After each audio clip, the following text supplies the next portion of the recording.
Mgogoro kati ya Marekani na Iran unazidi kuongezeka kwa kasi.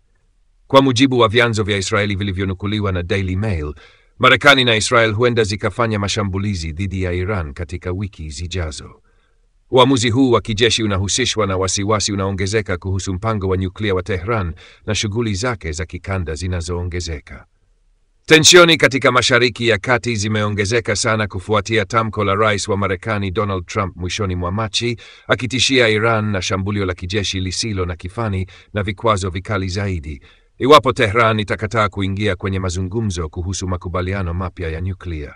Kwa mujibu wa Axios, Trump alituma barua kwa uongozi wa Iran akiwapa muda wa miezi miwili hadi mwisho wa Mei kuanza mazungumzo.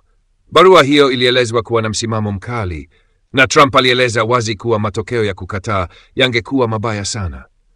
Israeli inaona hali ya kisiasa ya sasa, na Trump akiwa tena madarakani, kama fursa kamili ya kuishinikiza Iran.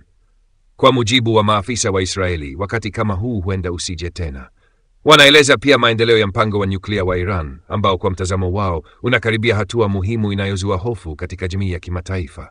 Aidha, Israeli inaituhumu Iran kuhusika katika shambulio la Oktoba 7, 2023 lililosababisha wimbi jipya la mgogoro na harakati ya Hamas. Vyanzo vya Israeli vinadai kuwa katika miezi ya hivi karibuni, jeshi la ulinzi la Israel tayari limefanya mashambulizi kadhaa dhidi ya malengo ya Iran na makundi yanayohusiana na Iran nchini Yemen na Syria, kama sehemu ya maandalizi ya uwezekano wa mapambano makubwa. Majibu ya Tehran yalikuja haraka. Kiongozi mkuu Ayatollah Ali Khamenei alieleza kuwa nchi hiyo itatoa jibu kali kwa uchokozi wowote kutoka Marekani au Israel. Pia aliweka majeshi ya Iran katika hali ya tahadhari ya juu. Kwa mujibu wa Reuters, Iran ilionya nchi jirani Iraq, Kuwait, Qatar, UAE, Turkia na Bahrain kwamba msaada wowote kwa shambulio la Marekani, ikiwa ni pamoja na matumizi ya anga au ardhi, utachukuliwa kama kitendo cha uhasama chenye matokeo makubwa. Katika hali ya mgogoro unaongezeka, Iran ilieleza utayari wake wa kushiriki mazungumzo yasiyo ya moja kwa moja na Marekani kupitia wapatanishi, hasa Oman.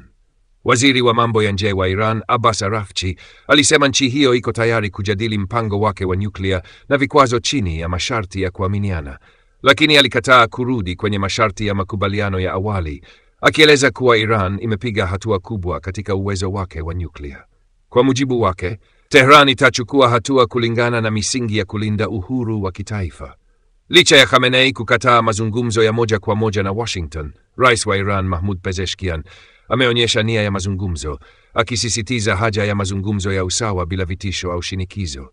Hata hivyo, chini ya mfumo wa kisiasa wa Iran, ni Khamenei anayeshikilia mamlaka ya mwisho na msimamo wake unabaki kuwa wa kuamua. Katika mazingira haya tata na yenye mlipuko, jamii ya kimataifa pia inafuatilia kwa karibu Russia, ambayo kwa mujibu wa Bloomberg imeonyesha utayari wa kuwa mpatanishi katika mazungumzo kati ya Marekani na Iran. Kwa mujibu wa chapisho hilo, mwezi Februari Donald Trump alijadili uwezekano wa upatanishi wa Russia na Rais Vladimir Putin, ambapo Moscow ilijibu kwa mtazamo chanya. Russia kwa kawaida imekuwa na jukumu muhimu la kidiplomasia katika masuala ya Mashariki ya Kati na ina uhusiano thabiti na Tehran na Washington. Katika muktadha huu, ushiriki wa Moscow unaweza kuwa na jukumu la kuleta utulivu na kuunda fursa ya mazungumzo. Ingawa utekelezaji wa mpango huo unaweza kuhitaji muda zaidi na masharti mazuri, kama vile kupungua kwa mvutano kati ya Marekani na Russia na maendeleo kuelekea suluhisho la amani la mgogoro wa Ukraine. Ukweli wa nia ya Moscow ya kupunguza mvutano na suluhisho la kidiplomasia tayari ni ishara chanya. Katika hali ya mvutano unaoongezeka haraka kati ya Washington na Tehran, dunia inafuatilia maendeleo kwa wasiwasi, ikijaribu kuelewa ikiwa mvutano wa sasa utakuwa utangulizi wa vita kamili au utabaki kuwa katika hatua ya vitendo vya kijeshi vya kiwango kidogo na shinikizo la kidiplomasia.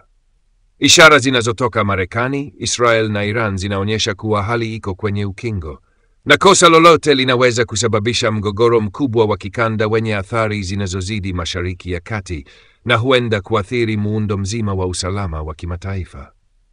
Kwa utawala wa Trump, ni muhimu sana kupata makubaliano kutoka kwa Iran, ambayo yangewezesha makubaliano mapya ya nyuklia yenye masharti magumu zaidi kuliko makubaliano yaliyofikiwa chini ya Rais Barack Obama. Wakati tawala za kidemokrasia zililenga zaidi kupunguza mpango wa nyuklia wa Iran kwa kubadilishana na kuondoa vikwazo na kuirejesha Tehran sehemu ya jamii ya kimataifa, Trump na washauri wake wanatekeleza ajenda kali zaidi. Mkakati wao unazidi mipaka ya kiufundi ya shughuli za nyuklia. Lengo la utawala wa Republican ni kudhoofisha Iran kama nguvu ya kikanda, kuvunja ushawishi wake wa kijiografia na kuondoa mtandao mzima wa miungano ambao Tehran imejenga kwa miongo miwili iliyopita.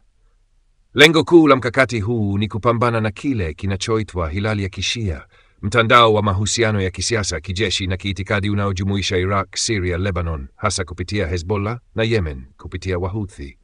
Kwa Marekani na Israel, Hilali hii inawakilisha tishio kubwa, kwani inaongeza nafasi ya Iran katika Mashariki ya Kati na kupanua ushawishi wake hadi kwenye mipaka ya Israel na karibu na maslahi muhimu ya Marekani.